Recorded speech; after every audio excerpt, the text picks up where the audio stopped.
ఈ మధ్య నేను ఎక్కడో పేపర్లో చదివాను, కర్ణాటకలో అనుకుంటాను.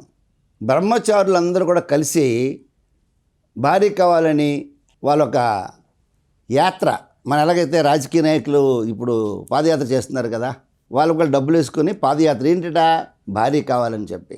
ఆరోగ్యవంతులకి ఈ ఈ కాలంలో ఒక 3 దశాబ్దాలుగా తల్లిదండ్రులు ఆడపిల్లలు వద్దనుకున్నటువంటి ఒక దౌర్భాగ్యపు కోరిక వల్ల, అంటే గర్భస్థ శిశువుని చంపేసినందువల్ల ఆడపిల్లని తెలుసుకొని స్కానింగ్లు చేయించుకొని టెస్టులు చేయించుకొని కొడుకు కాకపోతే కూతురుని చంపేసినందువల్ల ఈవేళ ప్రతి 1000 మంది మగవాళ్ళకి 800 మంది మాత్రమే స్త్రీలు ఉన్నటువంటి నేపథ్యంలో ఓ వైపునేమో పెళ్ళిళ్ళు అవ్వట్లేదు, రెండో వైపున ఉద్యోగస్తులు కానీ పెళ్లి కాకూడదని కొందరు కూర్చుంటారు. 35 ఏళ్ళ దాకా ఉద్యోగం రావట్లేదు, పెళ్ళిళ్ళు కావట్లేదు.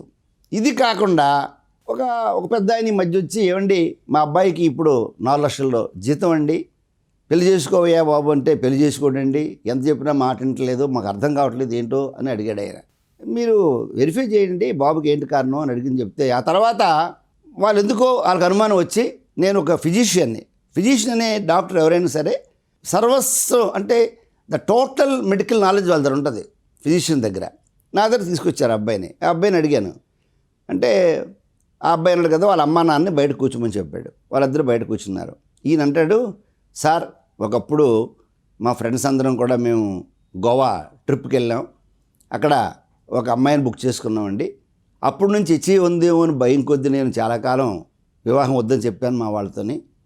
ఆ తర్వాత పరీక్ష చేస్తే నిజంగా హెచ్ఐవి పాజిటివ్ వచ్చిందండి, అందుకే ఇప్పుడు 40 ఏళ్ళు వచ్చినా నాకు పెళ్ళొద్దంటున్నాను అని చెప్పి ఆయన చెప్పాడు.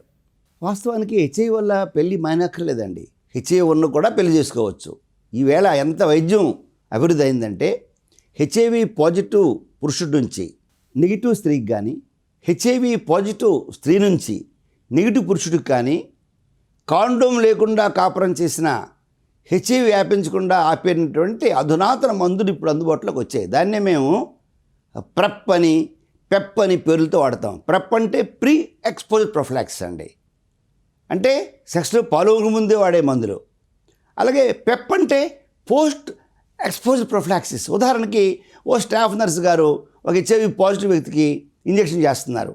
నేను వెల్లూరులో పనిచేస్తున్నప్పుడు, సిఎంసి వెల్లూరులో, కృష్ణ మెడికల్ కాలేజ్ వెల్లూరులో నేను పనిచేస్తున్నప్పుడు ఒక స్టాఫ్ నర్స్ గారు పాపం ఒక హెచ్ఐవి పాజిటివ్ వ్యక్తికి ఇంట్రావెనస్ ఇంజెక్షన్ చేస్తుంటే ఆయన ఫిట్స్ వచ్చాయి.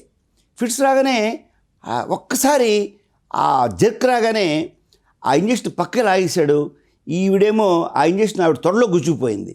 అంటే హెచ్ఐవి బ్లడ్ ఉన్నటువంటి, అంటే ఆ హెచ్ఐవి పాజిటివ్ పేషెంట్కి సగం ఇంజెక్షన్ చేసిన తర్వాత ఆయన బ్లడ్ ఏదో అందరికి వచ్చినటువంటిది గుచ్చుకుపోయింది.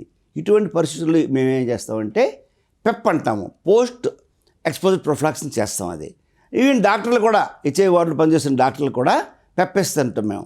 ఇక్కడ విషయం ఏంటంటే, యూత్కి నా సలహా ఏంటంటే, హెచ్ఐవి పాజిటివ్ అయినప్పుడు కూడా నిపుణులైనటువంటి వైద్యుల పర్యవేక్షణలో, ఎక్కడో వెళ్ళామండి మందులు వాడామండి నెగిటివ్ అయిపోద్దని చెప్పారండి అని ఆ మాటలు నమ్మకూడదు. మీరు సైన్స్ని నమ్ముకొని శాస్త్రీయ దృక్పథంతో ఆలోచించుకొని నిపుణుల పర్యవేక్షణలో మందులు వాడితే హెచ్ఐవి లేకుండా చేయొచ్చు. కాబోయే వధూవరులు ఇద్దరు కూడాను నిల్ స్టేటస్ తీసుకురావచ్చు. అప్పుడు వాళ్ళు పెళ్లి చేసుకోవచ్చు, వాళ్ళు నెగిటివ్ పిల్లల్ని కంటారు, ఎటువంటి ప్రమాదం లేకుండా. ఈవేళ మా సెంటర్లోనే ఇప్పటికి సుమారు 250 మంది జంటలు నెగిటివ్ పిల్లల్ని కన్నారు, పెళ్లి చేసుకుంటున్నారు. కాబట్టి దయచేసి అధైర్యపడకుండా ముందుకు వెళ్ళొచ్చు.